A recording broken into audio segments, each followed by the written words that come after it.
Hi, today we are looking at section 7.4, which deals with a factored form of a quadratic function.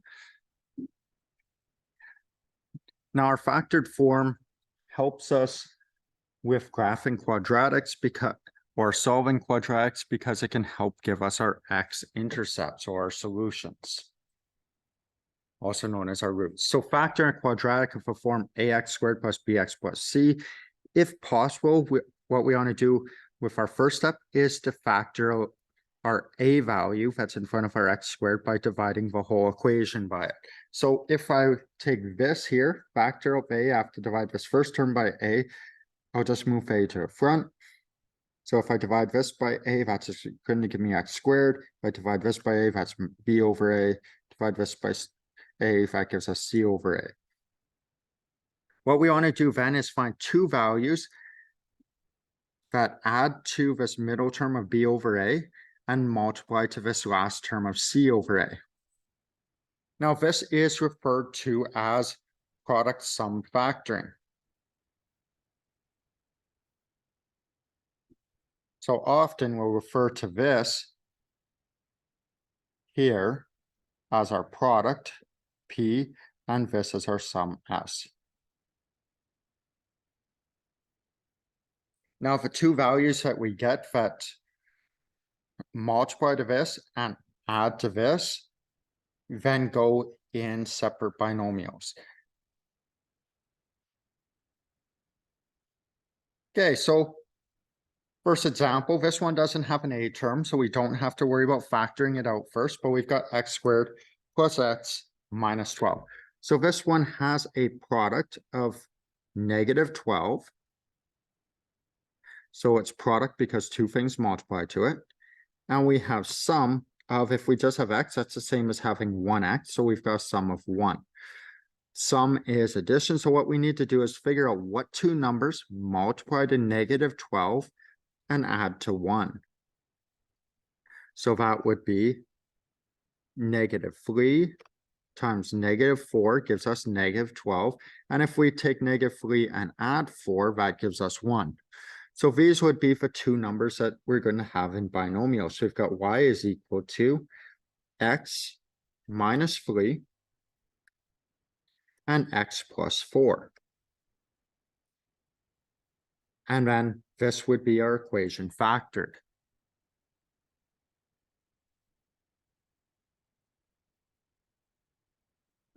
Next example, we want to factor y is equal to 2x squared plus 14x plus 12. Now, this one has a number in front of our x squared term, so we need to factor that out first. So we have y is equal to 2. So if we divide this by 2, that gives us x squared. We divide this by 2, that gives us 7x. Divide this by 2, that gives us 6. So now we have a product of this last term, so 6, and a sum of 7. So we need to find two numbers that multiply to 6, add to 7. So in this case, that would be 6 times 1 gives us 6, and 6 plus 1 gives us 7. So you'll notice same numbers we're using here and here. So in this case, because we have a 2 here, it stays in front. So we'll have x plus this first number, so x plus 6, and then x plus the second number, so x plus 1. So this one is fully factored.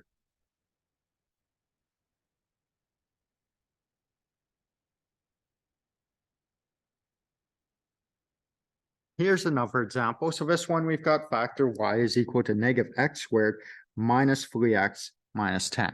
So with our factoring, we can't have a negative x squared term. So we need to factor that out first. So we have y is equal to negative. If I factor negative out of this, it becomes positive x squared. If I factor negative out of this, it becomes 3x. If I factor negative out of here, it becomes positive 10.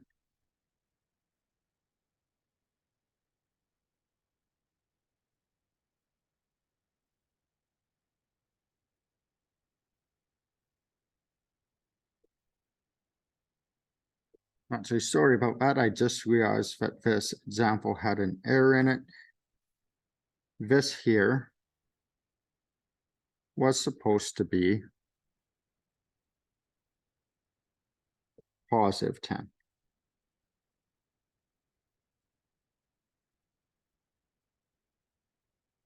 Which means when we factor this, it's going to become negative 10.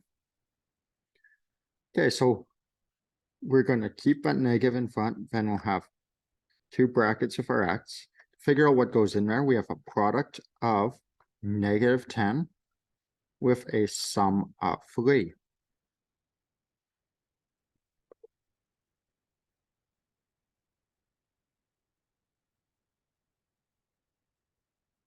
So two things that multiply to negative 10, add to 3 would be 5 times negative 2 and 5 plus negative 2. So the positive will go in as x plus 5 and negative will go in as x minus 2. So this is now factored.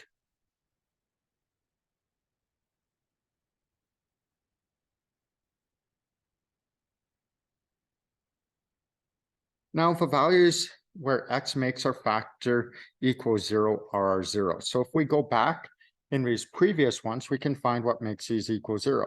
So if I look at this, the value of x that makes this factor equal 0 would be negative 5. If I look at this and look at what value of x makes it equal 0, that'd be 2. So this would be solving it the same way as with graphing, or finding the same solutions as with graphing. So from this, we get negative 5 as one of our answers. This one would get 2. We look at this one, then this one's going to give us negative 6, while this one gives us negative 1. If we go back to earlier one, this gives us x is equal to 3, while this one gives us negative 4.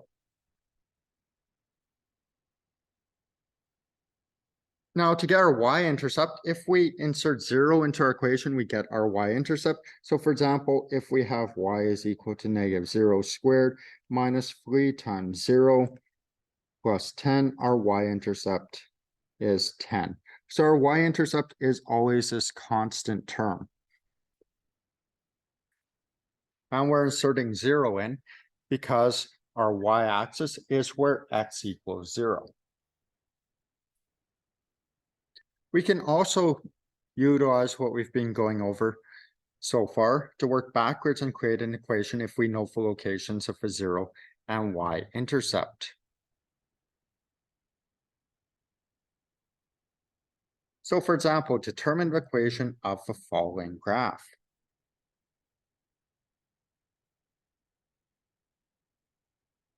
So essentially, what we will do is we will go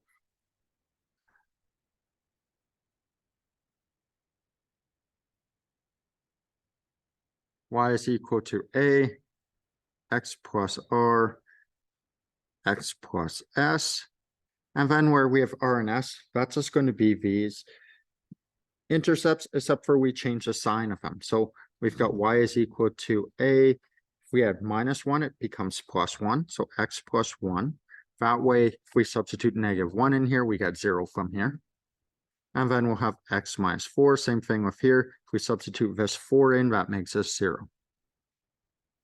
Now we have to figure out our a value. Technically, this y-intercept is at 0, 12, so we'll substitute that in for x and y to solve for our a value. So we've got 12 is equal to a times 0 plus 1 times 0 minus 4. So we've got 12 is equal to negative 4a. Divide both sides by negative 4.